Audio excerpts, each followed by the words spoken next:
Let's sew a faux zipper into a pair of dungarees.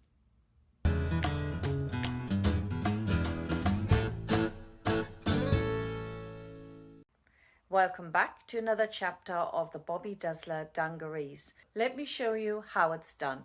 The first step is to put the front legs with the right sides together on top of each other, and then we're going to pin the center front all the way around this curve, and the pins follow the stitching line.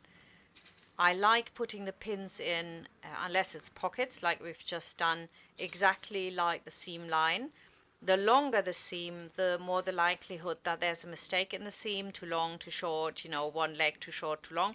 And so if you put the pins in like that, it will show the mistake up. It's better than putting them vertical to the seam. But if you have a very straight line or a pocket, then that doesn't apply. Now here you can't push and pull the fabric all the way around. It's not possible. Lift your presser foot and turn the fabric until you get round the curve so that you run straight into that seam line there, so you don't have a dip in that area. It needs to be quite straight because we're going to put the cam snaps in there and the facing lies on top of it.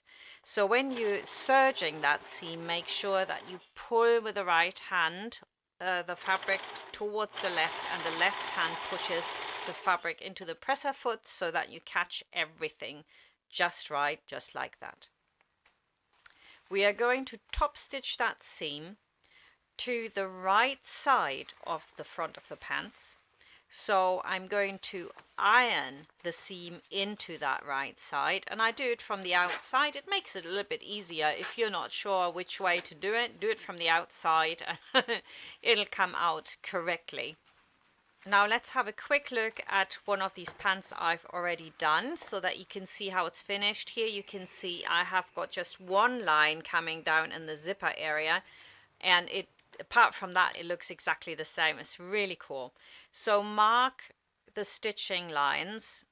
The first one is 2.5 centimeters, and then we have 1 foot width from that to the inside of that line, and then 5 centimeters down. Basically, it was the length of my pocket opening, so roundabouts there you do that. Draw it really nicely in the curve. That might help you. You could also do it with tailor's chalk so it's white, especially on dark fabric you can see it a little better. Check it's okay, and if it is, we can start by top stitching the seam first, and then we're going to top stitch around the curve.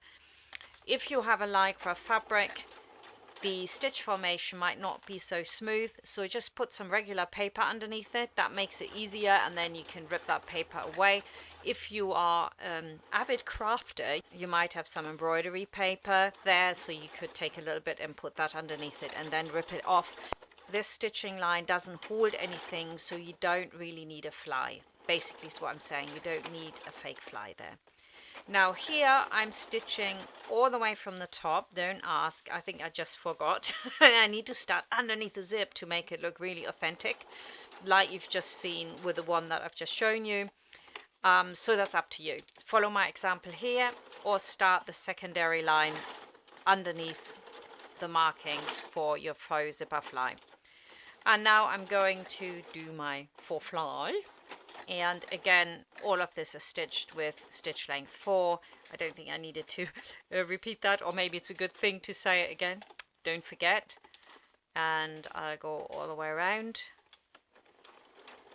Brilliant. And then I go foot width next to that again.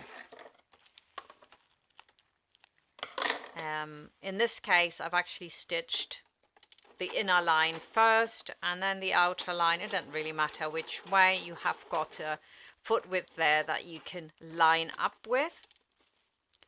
And then the final touch for a pair of pants that looks really like the real deal is that little tab. It's a zigzag stitch that's very close together, almost like a buttonhole stitch, but quite wide.